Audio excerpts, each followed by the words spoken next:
warahmatullahi wabarakatuh. Halo teman-teman dan selamat siang Dewan Juri. Perkenalkan, nama saya Irfan Evandra. Saya dari SMA Negeri 2 Boyolali.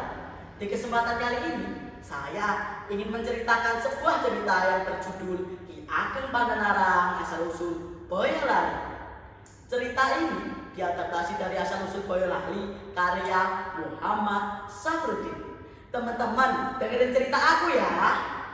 Menurut legenda, nama Boyolali berhubungan dengan cerita Ki Ageng Pandanarang, Bupati Semarang pada abad 16. Alkisah Ki Ageng Pandanarang yang lebih dikenal dengan Tumenggung Notoprojo diramalkan oleh Sunan Kalijogo sebagai wali penutup menggantikan Syekh Siti Jenar.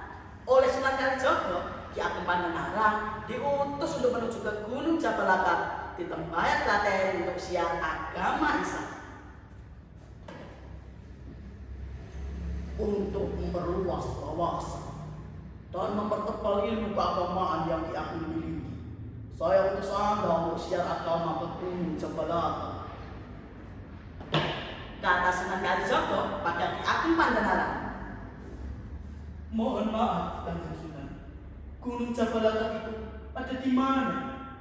Lalu Kanjeng Sunan Kalijogo pun menjelaskan tempat Gunung Jabal Akab itu. Dan akhirnya Ki Ageng Pandanarang melaksanakan tugas dari Sunan Kalijogo untuk melakukan siar agama Islam ke Gunung Jabal Akab di daerah Tembayan Klaten. Nah, dalam perjalanannya dari Semarang menuju Tembayan, Ki Ageng banyak memberi tangan dan patutan sebagai ujian. Ki Ageng berjalan cukup jauh meninggalkan anak dan istrinya. Ketika tiba di sebuah hutan belantara, dia dirampok oleh 3 orang yang mengira ia membawa harta benda. Hei, berhenti di sana! Mau kemana kamu? Beraninya lewat hutan ini sendirian. Ki Ageng dengan tenang menjawab, maaf sedulur, saya sedang dalam perjalanan menuju ke Gunung Jabal Akab. Ketika perampok itu tertawa mendengar jawaban Ki Ageng. Sungguh seorang yang pemberani, ucap salah satu perampok. Lalu yang lainnya pun berkata, kalau kamu mau lewat jalan ini, tinggalkan dulu semua barang bawaan itu. Ki Ageng dengan lembut menjawab,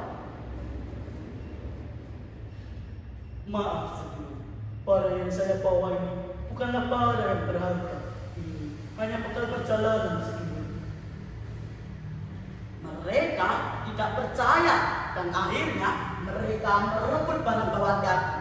Ternyata dugaan mereka itu keliru. Barang yang dibawa Ki Ageng tidak ada yang berharga. Nah, karena kecelakaan dari 3 orang perampok itu tadi, maka tempat inilah sekarang dikenal dengan nama Salatiga. Perjalanan diteruskan semakin ke timur. Ki Ageng sudah jauh meninggalkan para perampok itu. Ki Ageng merasa lelah dan ingin beristirahat, hingga sampailah di suatu tempat yang banyak pohon bambu kuning dan bambu ampel.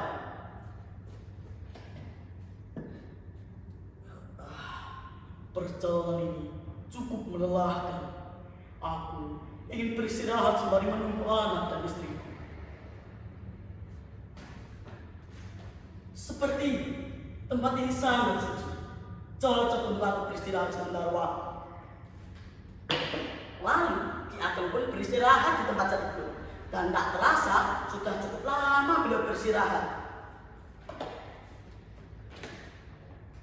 Leri ler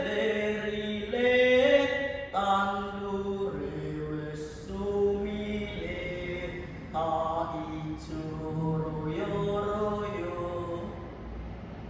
Mungkin suatu saat tempat ini akan diberi nama Ampel, sesuai dengan banyak bambu ampel di tempat ini. Nah, dan tempat inilah sekarang dikenal dengan nama Ampel. Dalam menempuh perjalanan ini, Ki Ageng semakin jauh meninggalkan anak dan istrinya. Ki Ageng menunggu anak dan istrinya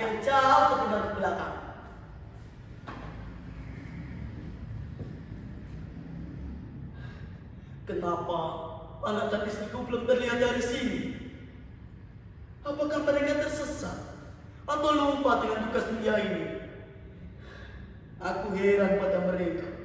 Tidak biasanya mereka seperti ini. Sembari menunggu, pandangan mata Ki Ageng terus melihat ke belakang untuk memastikan apakah anak dan istrinya sudah dekat atau belum. Lalu Ki Ageng Pandanaran beristirahat di sebuah batu besar yang berada di tengah sungai. Dalam istirahatnya, Ki Ageng terus memikirkan anak dan istrinya. Tanpa sadar, Ki Ageng berucap,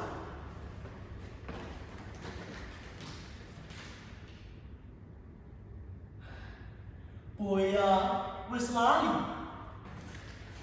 Ucapan itu untuk anak dan istrinya, yang dalam bahasa Indonesia artinya sudah lupakan. Nah, dari kata buaya wis lali, maka jadilah nama Boyolali. Sekian cerita dari saya. Wassalamualaikum warahmatullahi wabarakatuh.